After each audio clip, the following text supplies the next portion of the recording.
Hello everyone, welcome back. This is Joe Werbick coming at you. Today we are going to talk about IRAs. What are they? How do they work? Why you should or should not invest in them, and how it's going to relate to your retirement plan. So let's start off with, what does IRA stand for? It stands for Individual Retirement Account. You cannot share it with your partner. You can't share it with your spouse. You can't share it with anybody else. In fact, you can't even give away your IRA. The only way to get rid of an IRA is to die. So when I'm talking about an IRA, an individual retirement account, I'm also including 401ks, 403bs, simple SEPs, KEOGs, 457 plans, and 401a plans. They all eventually could become IRA accounts. What does the IRA do for you? It allows you to put money away for retirement on a tax-deferred basis. But let's start at the beginning and what's most important about the IRA.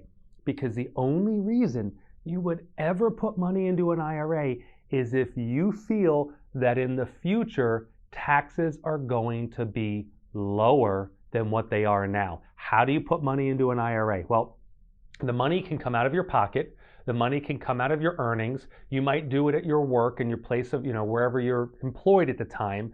But know that the money you stick into the IRA is going in pre-tax. That means you're not going to pay tax on that money this year. That money is going to be taxed at a later time in the future. It's very important you understand that it is pre-tax. The other thing you need to understand about an IRA is that you own that IRA along with the U.S. government. They only allow you to access the account without any penalties once you've attained age 59 and a half. So when you open up the IRA, you are signing a partnership agreement with the U.S. government, the Treasury Department, and you are allowing them to own a portion of your retirement account. And why do I say that? What do I mean by that? I mean that a portion of that account is going to be taxed. Do you get to pick the tax rates in the future? No. The U.S. government sets those tax rates. So they get to decide how much of your IRA they own. If you don't like that, don't get an IRA. So let's get back to it. So the money goes in pre-tax, okay? And then every year as it grows, or hopefully grows, it grows tax deferred. And what I mean by that is it earns money, interest, dividends, capital gains, whatever, and the U.S. government does not tax you on that money in the year it's earned. They let the money grow tax deferred. That's what tax deferred means. How long do they let it grow tax deferred? Well, the new law just changed back in December of 2019, and that law now says you're allowed to let that money grow tax deferred until age 72. That is the age that the government forces what's known as an RMD, or a required minimum distribution.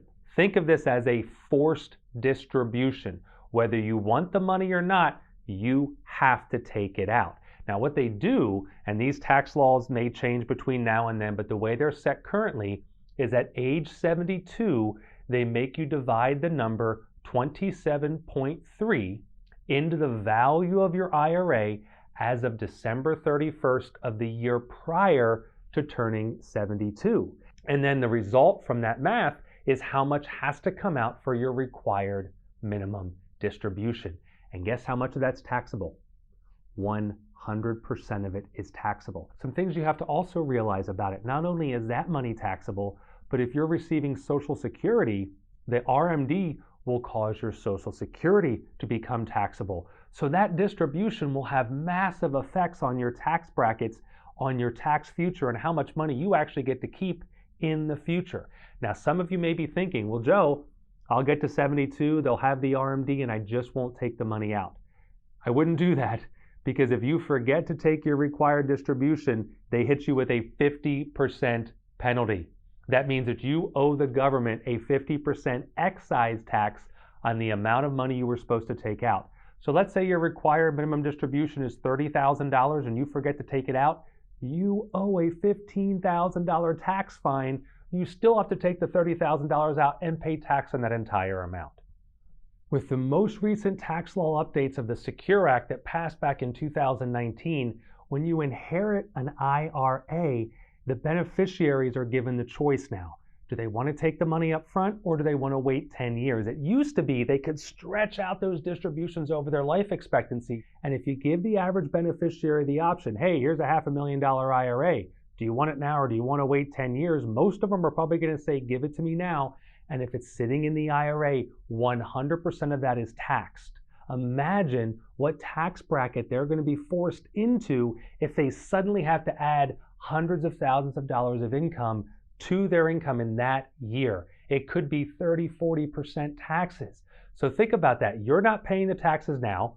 You're pushing off the taxes. And when you pass away, somebody else has to pay whatever the future tax brackets are. So you should sit down with a qualified planner. You should talk to your CPA, but you want to make sure that you're doing the right thing. Don't just put money into an IRA because that's the way everybody else did before. Now think about taxes. Think about where we are right now in the economy. Are taxes high? Are taxes low? These are things you have to think about. I hope you enjoyed the video. As always, if you want to learn more, make sure you hit the subscribe button. If you want to be notified of upcoming videos, make sure you hit the bell so notifications are on. And if you enjoy this video, please hit the like button. I'll see you next week.